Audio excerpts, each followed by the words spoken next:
ഈ ക്യാൻസറിൻ്റെ പ്രധാനപ്പെട്ട ലക്ഷണങ്ങൾ എന്തൊക്കെയാണ്?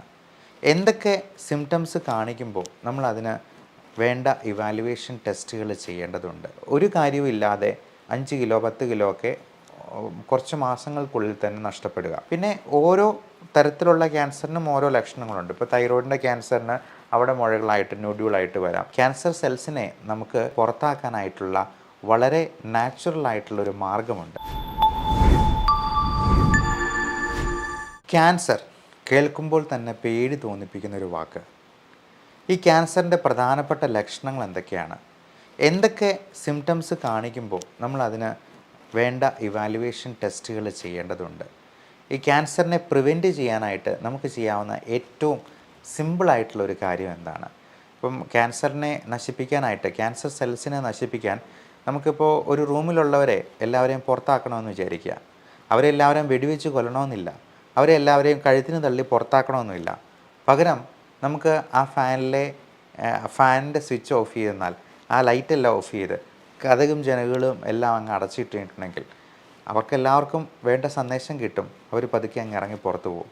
ഇതുപോലെ ക്യാൻസർ സെൽസിനെ നമുക്ക് പ്രിവെൻറ്റ് ചെയ്ത് നിർത്താൻ, അല്ലെങ്കിൽ അവരെ പുറത്താക്കാനായിട്ടുള്ള വളരെ നാച്ചുറൽ ആയിട്ടുള്ളൊരു മാർഗമുണ്ട്. അതെന്താണ് എന്നുള്ളത് നമുക്കിന്ന് ഡിസ്കസ് ചെയ്യാം. നമസ്കാരം, ഞാൻ doctor Bibin Jose, Pulmo medical centre, Pala, Kanjirappally and Sulthan Bathery. ആദ്യമേ തന്നെ ക്യാൻസറിൻ്റെ ലക്ഷണങ്ങൾ നമുക്കൊന്ന് ചർച്ച ചെയ്യാം. ഇതിലേറ്റവും പ്രധാനമായിട്ടുള്ള ചില ലക്ഷണങ്ങൾ: അനിയന്ത്രിതമായ പനി, അതായത് നാളുകളായിട്ട് വളരെ കടുത്ത രീതിയിലുള്ള പനി, എന്താണ് കാരണമെന്ന് മനസ്സിലാക്കാൻ പറ്റുന്നില്ല. അതേപോലെ വെയിറ്റ് കുറഞ്ഞു പോവുക, വണ്ണം. ഇപ്പം നമുക്ക് അൺഎക്സ്പ്ലെയിൻഡ് ആയിട്ടുള്ള വെയിറ്റ് ലോസ്, നമ്മൾ വേണമെന്ന് വിചാരിച്ച് ഡയറ്റ് ചെയ്തിട്ടോ എക്സസൈസ് ചെയ്തിട്ടോ ഒന്നുമല്ല, ഒരു കാര്യവുമില്ലാതെ 5 കിലോ 10 കിലോ ഒക്കെ കുറച്ച് മാസങ്ങൾക്കുള്ളിൽ തന്നെ നഷ്ടപ്പെടുക. എപ്പോഴും ഫുള്ളാണ് എന്നൊരു തോന്നുക, അതായത് അനോറെക്സിയ, നമുക്ക് ഭക്ഷണം കഴിക്കാനേ തോന്നുന്നില്ല. എപ്പോഴും നമ്മൾ വയറ് ഫുള്ളാണ്, അല്ലെങ്കിൽ നമുക്ക് വിശപ്പ് തോന്നുന്നേ ഇല്ല എന്നുള്ളൊരവസ്ഥ. നമുക്ക് അവിടെ ഇവിടെയായിട്ട് പല സ്വെല്ലിങ്, പല മുഴകൾ ഉണ്ടാവുക. ഏറ്റവും പ്രധാനമായിട്ടും ഈ ലിംഫ് നോഡ്, കഴലകൾ എന്ന് പറയുന്ന കഴുത്തിൻ്റെ അവിടെ, അല്ലെങ്കിൽ കഷത്തിൽ, നമ്മുടെ തുടയിടുക്കുകളിൽ, മറ്റ് ഈ ചെവിയുടെ പുറകിലായിട്ട് ഒക്കെ എന്തെങ്കിലും മുഴകളായിട്ട് വരിക. അവിടെ എന്തെങ്കിലും വീക്കോ അല്ലെങ്കിൽ വേദനകളോ ഉണ്ടാവുക. പിന്നെ ഓരോ തരത്തിലുള്ള ക്യാൻസറിനും ഓരോ ലക്ഷണങ്ങളുണ്ട്. ഇപ്പോൾ തൈറോയിഡിൻ്റെ ക്യാൻസറിന് അവിടെ മുഴകളായിട്ട് നോഡ്യൂളായിട്ട് വരാം. അപ്പോൾ പലപ്പോഴും പല ക്യാൻസറുകളും നമ്മൾ തുടക്കത്തിൽ തന്നെ സ്വെല്ലിംഗ് ആയിട്ടിരിക്കുമ്പോഴത്തേക്കും അത് ചികിത്സിച്ചെന്നാൽ ക്യാൻസറസ് ആകാതെ മാറാനായിട്ട് നമുക്ക് അത് പ്രിവെൻറ്റ് ചെയ്യാനായിട്ട് സാധിക്കും.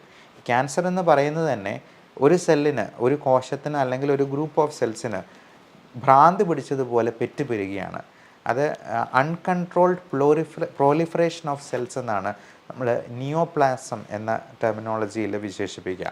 ക്യാൻസറിൻ്റെ മെഡിക്കൽ ടെർമിനോളജിയാണ് ഈ നിയോപ്ലാസം, അല്ലെങ്കിൽ മലിഗ്നൻസി എന്നൊക്കെ പറയാം. അപ്പോൾ അങ്ങനെ എന്തെങ്കിലും ഒരു സ്വെല്ലിംഗ് ഉണ്ടെന്നുണ്ടെങ്കിൽ ഏറ്റവും പെട്ടെന്ന് തന്നെ അതിൻ്റെ ബയോപ്സി, അല്ലെങ്കിൽ മിനിമം ഒരു FNAC ടെസ്റ്റിംഗും ചെയ്യുക, ഫൈൻ നീഡിൽ ആസ്പിറേഷൻ സൈറ്റോളജി എന്ന് പറയുന്ന ടെസ്റ്റ്. അതുപോലെ സ്ത്രീകൾക്കാണെങ്കിൽ, നമ്മുടെ അമ്മമാർക്കൊക്കെ ആണെങ്കിൽ ഇങ്ങനെയുള്ള എന്തെങ്കിലും സിംറ്റം ഉണ്ടെങ്കിൽ പറയാൻ മടിയാണ്. അപ്പോൾ അവരുടെ ബ്രസ്റ്റിൽ എന്തെങ്കിലും നൊഡ്യൂൾ ഉണ്ടെന്നുണ്ടെങ്കിൽ അത് മക്കളോടെങ്കിലും അത് തുറന്ന് പറയുകയോ, അല്ലെങ്കിൽ മക്കൾ ഇടയ്ക്ക് ചോദിച്ചിട്ടാണെങ്കിലും മനസ്സിലാക്കുക. അപ്പം അവർ പാൽപ്പേറ്റ് ചെയ്യുമ്പോൾ ബ്രസ്റ്റിലൊരു നൊഡ്യൂളായിട്ടോ സ്വെല്ലിംഗ് ആയിട്ടോ ഒക്കെ ഉണ്ടെങ്കിൽ ഒട്ടും മടിക്കാതെ തന്നെ ഒരു ഡോക്ടറെ കണ്ട് അതിൻ്റെ കാര്യങ്ങൾ ചർച്ച ചെയ്ത് അതിന് വേണ്ട പരിശോധനകൾ ചെയ്യണം. അതുപോലെ ബ്ലീഡിങ്, അത് ഏതെങ്കിലും ഒരു നാച്ചുറൽ ഓറിഫിസിൽ നിന്ന്, ചിലപ്പം മൂക്കിലൂടെ ബ്ലഡ് വരുന്നതായിരിക്കാം, അല്ലെങ്കിൽ നമ്മൾ ചുമയ്ക്കുമ്പോഴത്തേക്കും അതിൻ്റെ കഫത്തിൻ്റെ കൂടെ ചോരമയം കാണുന്നതാവാം. വയറ്റിൽ നിന്ന് പോകുമ്പോൾ ബ്ലീഡിങ് ആയിട്ട് ഉണ്ടാവുക. സ്ത്രീകൾക്കാണെങ്കിൽ വജൈനൽ ബ്ലീഡിങ്, പീരീഡ്സിൻ്റെ സമയം അല്ലെങ്കിൽ പോലും ബ്ലീഡിങ് ഉണ്ടാവുക, അല്ലെങ്കിൽ കൂടുതലായിട്ട് ബ്ലീഡിങ് ഉണ്ടാവുക. പീരീഡ്സിൻ്റെ സമയത്ത് 5, 6, 7 ദിവസമൊക്കെ ബ്ലീഡിങ് കണ്ടിന്യൂസ് ആയിട്ട് നിൽക്കുക, തുടങ്ങിയുള്ള പ്രശ്നങ്ങളുണ്ടാവുക. വൈറസ് സംബന്ധമായിട്ടുള്ള ഓൾട്ടേർഡ് ബവൽ ഹാബിറ്റ്സ്, അല്ലെങ്കിൽ യൂറിനറി സിംറ്റംസ് എന്ന് പറയും. അപ്പോൾ അങ്ങനെയുള്ള പ്രശ്നമുണ്ടാവുക. യൂട്രസിൻ്റെ അല്ലെങ്കിൽ എൻഡോമെട്രിയൽ ക്യാൻസർ, അല്ലെങ്കിൽ ഒവേറിയൻ ക്യാൻസർ, CA സെർവിക്സ്, ഇതിനെല്ലാം പലതരത്തിലുള്ള ലക്ഷണങ്ങളാണ്. അപ്പോൾ നമുക്ക് ഇത്തരത്തിലുള്ള ലക്ഷണങ്ങൾ എന്ത് കണ്ടെന്നാലും നിങ്ങൾക്ക് ഒരു സുഹൃത്തിനെ പോലെ സംസാരിക്കാവുന്ന ഒരു ഡോക്ടറിനെ കണ്ടെത്തി അതിന് വേണ്ട ഇവാലുവേഷൻ ചെയ്യേണ്ടത് വളരെ വളരെ അത്യാവശ്യമാണ്. അപ്പോൾ പലപ്പോഴും നമ്മൾ ഏറ്റവും പ്രാഥമികമായിട്ടുള്ള പരിശോധനകൾക്കൊന്നും വലിയ പൈസയാകുന്നതല്ല. അപ്പോൾ ഒരു അൾട്രാസൗണ്ട് സ്കാൻ ചെയ്യാനായിട്ട് കൂടിപ്പോയെന്നാൽ 800 രൂപയാവത്തുള്ളൂ. അപ്പോൾ അതിൽ നിന്ന് തന്നെ നമുക്ക് ഏകദേശം ഇങ്ങനെയുള്ള ക്യാൻസറിൻ്റെ എന്തെങ്കിലും തുടക്കമുണ്ടെന്നുണ്ടെങ്കിൽ അത് ഏറ്റവും ഏർലി സ്റ്റേജിൽ തന്നെ കണ്ടുപിടിച്ച് അവനെ നമുക്ക് പുറത്താക്കാനായിട്ട് ശ്രദ്ധിക്കുക. അതുപോലെ ബ്രെയിനിൽ ക്യാൻസർ ഉണ്ടാകുമ്പോഴേക്കും, എന്തെങ്കിലും ബ്രെയിൻ ട്യൂമറായിട്ട് ഉണ്ടാകുമ്പോഴേക്കും നമുക്ക് തലവേദന, തലകറക്കം, ക്ഷീണം, ആളുടെ മെൻ്റൽ സ്റ്റേറ്റസ് തന്നെ മാറുന്ന, ക്യാരക്ടർ മാറുന്ന രീതിയിൽ എന്തെങ്കിലും രോഗലക്ഷണങ്ങൾ കാണിക്കുക, അതുപോലുള്ള ഡിപ്രഷൻ, ആങ്സൈറ്റി പോലുള്ള പ്രശ്നങ്ങൾ പോലും ഇതിൻ്റെ തുടക്ക ലക്ഷണങ്ങളായിട്ട് ചിലപ്പോൾ കാണാറുണ്ട്. അപ്പം ക്യാരക്ടർ മാറുന്ന രീതിയിൽ, അതായത് ഇൻട്രാക്രൈനിയൽ പ്രഷർ കൂടുന്ന രീതിയിൽ, നമ്മുടെ സ്കള്ളിനുള്ളിലുള്ള പ്രഷർ കൂടുന്ന രീതിയിൽ എന്തെങ്കിലും ഒരു ലീഷൻ ഉണ്ടാവുകയാണെങ്കിൽ അതിനനുസരിച്ചുള്ള സിംറ്റം ആയിരിക്കും. അതുപോലെ ലങ് ക്യാൻസർ ആണെങ്കിൽ ലങ്സിനിടയിലുള്ള സ്പേസാണ് മീഡിയാസ്റ്റൈനം എന്ന് പറയും. അപ്പോൾ അങ്ങനെയുള്ള ക്യാൻസറുകളാണ് പലപ്പോഴും ലിംഫോമ, സെമിനോമ തുടങ്ങിയ ക്യാൻസറുകളൊക്കെ. അപ്പോൾ പല സെലിബ്രിറ്റീസും യുവരാജ് സിംഗിനെ പോലെ, മമത മോഹൻദാസ് എന്ന നടിയെപ്പോലെ ഒക്കെ പല ആൾക്കാരും ഇങ്ങനെയുള്ള ക്യാൻസറിൽ നിന്നും പൂർണ്ണമായിട്ടും മുക്തി പ്രാപിച്ച് ജീവിതത്തിലേക്ക് വളരെ സക്സസ്ഫുൾ ആയിട്ട് തന്നെ തിരിച്ചു വന്നിട്ടുള്ള ആൾക്കാരാണ്. അപ്പോൾ ഇങ്ങനെ എന്ത് സിംറ്റംസ് ഉണ്ടായെന്നാലും നമ്മൾ ഏറ്റവും പ്രാഥമികമായിട്ടുള്ള ഒരു ചെസ്റ്റ് എക്സ്റേ എടുത്ത് നോക്കുന്നതിനോ, അല്ലെങ്കിൽ ഇപ്പോൾ ബ്രെയിൻ റിലേറ്റഡ് ആയിട്ടുള്ള പ്രശ്നമാണെങ്കിൽ ഏറിപ്പോയെന്നാൽ ഒരു CT സ്കാൻ ചെയ്ത് നോക്കുന്നതിനോ ഒന്നും ഒരുപാട് പൈസ ചിലവാക്കേണ്ട ആവശ്യം വരത്തില്ല. നമ്മൾ എന്തെങ്കിലും സംശയകരമായിട്ട് കണ്ടെന്നാൽ മാത്രമേ പെറ്റ് സ്കാൻ എന്ന് പറയുന്ന പോസിട്രോൺ എമിഷൻ ടോമോഗ്രഫി, നമ്മുടെ ശരീരത്തിലെ ഏതെങ്കിലും ഒരു ക്യാൻസർ സെൽ ഉണ്ടെന്നുണ്ടെങ്കിൽ നമുക്ക് കൃത്യമായിട്ട് അറിയാനുള്ള ഒരു സ്കാനിങ്, നൂതനമായിട്ടുള്ളൊരു ടെക്നോളജിയാണ് ഈ പെറ്റ് സ്കാൻ എന്ന് പറയുന്നത്. അപ്പം അനിയന്ത്രിതമായിട്ട് പെറ്റുപെരുകുന്ന, ഇൻക്രീസ്ഡ് ഗ്ലൂക്കോസ് അപ്ടേക്കുള്ള ഏതെങ്കിലും സെൽസോ ഗ്രൂപ്പ് ഓഫ് സെൽസോ ഉണ്ടെന്നുണ്ടെങ്കിൽ നമുക്ക് പെറ്റ് സ്കാനിൽ ഡിറ്റക്ട് ചെയ്യാൻ പറ്റും. അപ്പോൾ എന്തെങ്കിലും സംശയങ്ങളുണ്ടെന്നുണ്ടെങ്കിൽ നമുക്ക് ആ പെറ്റ് സ്കാൻ വഴി അത് പൂർണ്ണമായിട്ടും ദൂരീകരിക്കാനായിട്ട് പ്രത്യേകമായിട്ടും ഓർക്കുക. ഇനി ഈ ക്യാൻസർ പ്രിവെൻറ്റ് ചെയ്യാനായിട്ട് നമ്മൾ എന്തെല്ലാം കാര്യങ്ങൾ ശ്രദ്ധിക്കണമെന്നുള്ളത് ഓർക്കുക. ഏറ്റവും പ്രധാനം നമ്മുടെ ബാഡ് ഹാബിറ്റ്സ് എല്ലാം ഒഴിവാക്കുക എന്നുള്ളതാണ്. ദുശീലങ്ങൾ, പ്രത്യേകിച്ചും സ്മോക്കിംഗ്, ആൽക്കഹോൾ. ഈ പുകവലിക്കാറ്, എൻ്റെ സുഹൃത്തിന് നല്ല പോലെ വലിക്കുന്നവനാണ്, അവന് ഇതുവരെ ക്യാൻസർ ഉണ്ടായിട്ടില്ല, എന്നാൽ ഒട്ടും വലിക്കാത്ത എനിക്ക് ക്യാൻസർ വന്നല്ലോ എന്ന് പലരും പരാതി പറയാറുണ്ട്. ഒരു ആപ്പിൾ പോലും സോപ്പിട്ട് കഴിക്കുന്ന എനിക്ക് ക്യാൻസർ വന്നു, എന്നാൽ ഡെയിലി 2 പാക്കറ്റ് വലിക്കുന്ന അവന് ക്യാൻസർ വന്നില്ല എന്ന് പറയാം. പലപ്പോഴും നമ്മളിതിന് ഒരു ഉദാഹരണം പറയുക, നമ്മൾ ബൈക്ക് ഓടിക്കുമ്പോഴത്തേക്കും ഹെൽമെറ്റ് വെക്കാൻ പറയുന്നത് തല സേഫായിരിക്കാൻ വേണ്ടിയാണ്. എന്നാൽ ഹെൽമെറ്റ് വെച്ചിട്ടുള്ള ആൾക്കാരും അപകടത്തിൽ മരിക്കുന്നുണ്ട്. പക്ഷേ നമ്മൾ ഹെൽമെറ്റ് വെച്ച് പോയി കഴിഞ്ഞാൽ അപകടം ഉണ്ടായെന്നാലും നമ്മുടെ ജീവൻ രക്ഷിക്കാനായിട്ട് നമുക്ക് കഴിഞ്ഞേക്കും. പലപ്പോഴും ചെറിയ ഇഞ്ചുറീസ് കൊണ്ട് തന്നെ നമുക്ക് രക്ഷപ്പെട്ടു പോകാൻ പറ്റിയേക്കും. എന്ന് പറഞ്ഞതുപോലെയാണ് നമ്മൾ സ്മോക്കിംഗ്, ആൽക്കഹോൾ പോലുള്ള പ്രശ്നങ്ങൾ അല്ലെങ്കിൽ ദുശീലങ്ങൾ ഉപേക്ഷിച്ചെന്നാൽ നമുക്ക് ക്യാൻസർ വരാനുള്ള സാധ്യത കുറവാണ് എന്നുള്ളത് പല പഠനങ്ങളിലും വളരെ വ്യക്തമായിട്ട് തന്നെ തെളിയിക്കപ്പെട്ടുള്ളതാണ്. ഇനി വളരെ ഭാഗ്യശാലികളായിട്ടുള്ള ആൾക്കാരുണ്ടാവാം, നല്ല പുകവലിച്ച് നല്ല ഡ്രിങ്ക്സും കഴിച്ച് 75-80 വയസ്സ് വരെയൊക്കെ ജീവിച്ചിട്ടുള്ള ഭാഗ്യശാലികളായിട്ടുള്ള ആൾക്കാരെ നമ്മൾ കണ്ടിട്ടുണ്ടാവാം. പക്ഷേ നമുക്ക് നമ്മുടെ ജീവിതം വെച്ച് എന്തിനങ്ങനെ ഒരു റിസ്ക് എടുക്കുന്നു? എല്ലാവരും സന്തോഷമായിട്ട് ഏറ്റവും ആയുസ് എൻജോയ് ചെയ്ത് തന്നെ ജീവിക്കാനായിട്ട് നോക്കുകയല്ല ചെയ്യേണ്ടത്.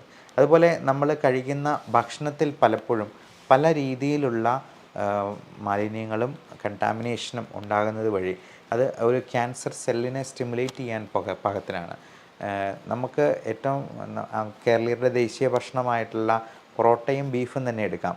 ഈ പൊറോട്ട എന്ന് പറയുന്നത് മൈദയാണ്. മൈദ എന്ന് പറയുന്നത് വളരെ ഹൈ ഗ്ലൈസിമിക് ഇൻഡെക്സ് ഉള്ളൊരു സാധനമാണ്. അതുപോലെ റെഡ് മീറ്റ് ഗണത്തിൽപ്പെടുന്ന അത് ബീഫ്, പോർക്ക്, മട്ടൺ തുടങ്ങിയ ഇറച്ചികളെല്ലാം നമ്മൾ ആനിമൽ പ്രോട്ടീൻ ഒരുപാട് കൂടുതൽ കഴിക്കുന്നത് തീർച്ചയായിട്ടും ഓൺകോജീൻസിനെ സ്റ്റിമുലേറ്റ് ചെയ്യാനായിട്ടൊരു കാരണമാകാറുണ്ട്. അതേപോലെ തന്നെ സ്വീറ്റ്സിൻ്റെ കൺസപ്ഷൻ, ബേക്കറി സാധനങ്ങളായിട്ടുള്ള ഇപ്പം ചോക്ലേറ്റ് ആണെങ്കിലും ഒത്തിരി മധുരമുള്ള സാധനങ്ങളാണെങ്കിലും ഒരുപാട് കഴിക്കുന്നത് നമുക്ക് ക്യാൻസർ സെൽസിനെ സ്റ്റിമുലേറ്റ് ചെയ്യാൻ കാരണമാകും. അപ്പോൾ ആഹാരശീലങ്ങളിൽ കൂടുതലായിട്ടും നമ്മൾ പച്ചക്കറികളും ഇലക്കറികളും അധികം മധുരമില്ലാത്ത പഴങ്ങളും ഉൾപ്പെടുത്താനായിട്ട് ശ്രദ്ധിക്കുക. പഴങ്ങൾ നമ്മുടെ തൊടിയിൽ തന്നെ വളരുന്ന വൃക്ഷങ്ങളിൽ നിന്ന് കിട്ടുന്ന പഴങ്ങളാകാൻ പ്രത്യേകമായിട്ട് ശ്രദ്ധിക്കുക. നമ്മൾ ഒരുപാട് കണ്ടാമിനേറ്റഡ് ആയിട്ടുള്ള കെമിക്കൽസ് ഉപയോഗിച്ചിട്ടുള്ള സാധനങ്ങൾ കഴിവതും ഉപയോഗിക്കാതിരിക്കുക. ഇനി ഈ ക്യാൻസറിനെ എല്ലാം പ്രിവെൻറ്റ് ചെയ്യാനായിട്ടുള്ള ഒരു അത്ഭുത പ്രതിഭാസമാണ് ഓട്ടോഫേജി എന്ന് പറയുന്നത്. അത് 2016 നോബൽ പ്രൈസ് കിട്ടിയിട്ടുള്ള വളരെ വിപ്ലവകരമായിട്ടുള്ളൊരു കണ്ടുപിടുത്തമായിരുന്നു. യാഷിനോറി ഓസുമി എന്ന് പറയുന്ന ജാപ്പനീസ് ശാസ്ത്രജ്ഞൻ, അദ്ദേഹത്തിന് ഫിസിയോളജി ഓഫ് മെഡിസിനിൽ നോബൽ പ്രൈസ് 2016 ഏതാണ്ട് 6-7 വർഷങ്ങൾക്ക് മുൻപ് കിട്ടിയിരിക്കുന്ന വളരെ വിപ്ലവകരമായിട്ടുള്ള ഈ കണ്ടുപിടുത്തത്തിന് ഓട്ടോഫേജി എന്നാണ് പേര് പറയുക. ഓട്ടോഫേജി എന്ന് പറഞ്ഞാൽ മറ്റൊന്നുമല്ല, നമ്മുടെ സെൽസിനെ, ക്യാൻസർ സെൽസിനെ നമ്മുടെ തന്നെ കോശങ്ങൾ തന്നെ കാർന്ന് തിന്നുന്ന ഒരവസ്ഥ. അതായത് അവരെ സ്റ്റാർവ് ചെയ്ത് അവരെ പട്ടിണിക്കിട്ട് കൊല്ലുക എന്നുള്ളത്. അതിന് വേറൊന്നുമല്ല, നമ്മൾ കൃത്യമായിട്ടുള്ള ഫാസ്റ്റിംഗ് അനുഷ്ഠിക്കുക എന്നുള്ളതാണ്. നമ്മളൊരു 16-18 മണിക്കൂർ ഒരു ദിവസം നമുക്ക് കൊടുക്കാൻ, ഫാസ്റ്റിങ്ങിന് വേണ്ടി കൊടുക്കാൻ പറ്റുവാണെന്നുണ്ടെങ്കിൽ അത് മാത്രം മതി ഓട്ടോഫേജി എന്ന പ്രതിഭാസം വഴി നമ്മുടെ ക്യാൻസർ സെൽസിനെ കൊന്നൊടുക്കാൻ എന്നുള്ളതാണ്. അപ്പോൾ മാസത്തിലൊരിക്കലോ അല്ലെങ്കിൽ ഒരു 3 മാസത്തിലൊരിക്കലോ എങ്കിലും ഈ പറയുന്ന ഇൻ്റർമിറ്റൻറ്റ് ഫാസ്റ്റിംഗ്, അത് 16 മണിക്കൂറോ 18 മണിക്കൂറോ എങ്കിലും നമുക്ക് അനുഷ്ഠിക്കാൻ കഴിയുവാണെങ്കിൽ അത് തന്നെ നമ്മുടെ ക്യാൻസറിനെ പ്രതിരോധിക്കാനായിട്ട് ഏറ്റവും വളരെ സഹായിക്കുന്ന ഒരു സംഗതിയാണ് എന്നുള്ളത് ഓർക്കുക. ഈ ഓട്ടോഫേജി എന്ന വാക്കിന് സെൽഫ് ഈറ്റിംഗ് എന്നൊരർത്ഥം കൂടിയുണ്ട്. അതായത് നമ്മുടെ ക്യാൻസർ സെൽസിനെ നമ്മുടെ കോശങ്ങൾ ഉപയോഗിച്ച് തന്നെ അങ്ങ് കാർന്ന് തിന്നുക. ഞാൻ ആദ്യം പറഞ്ഞ ഉദാഹരണം പോലെ ഒരാളെ പുറത്താക്കാനായിട്ട് അവനെ വെടിവെച്ച് കൊല്ലുമൊന്നും വേണ്ട. അവിടുത്തെ ലൈറ്റും ഫാനും ഒക്കെ അങ്ങ് ഓഫ് ചെയ്ത് കഴിഞ്ഞിട്ട് ആ കതവ് അങ്ങ് അടച്ചിട്ട് കഴിഞ്ഞിട്ടുണ്ടെന്നുണ്ടെങ്കിൽ, ജനലും എല്ലാം അടച്ചിട്ട് കഴിഞ്ഞിട്ടുണ്ടെങ്കിൽ അവന് തന്നെ മനസ്സിലാക്കും ഇറങ്ങിപ്പോകാനുള്ള സമയമായി എന്നുള്ളത്. ഇതുപോലെ നമുക്ക് ഈ സെൽഫ് ഈറ്റിംഗ് വഴി, ഓട്ടോഫേജി വഴി ക്യാൻസറിനെ പടിക്ക് പുറത്ത് നിർത്താനായിട്ട് എല്ലാവർക്കും സാധിക്കട്ടെ. നല്ല ആരോഗ്യം ആശംസിക്കുന്നു. Love and regards, doctor Bibin Jose, Pulmo medical centre, Pala, Kanjirappally and Sulthan Bathery.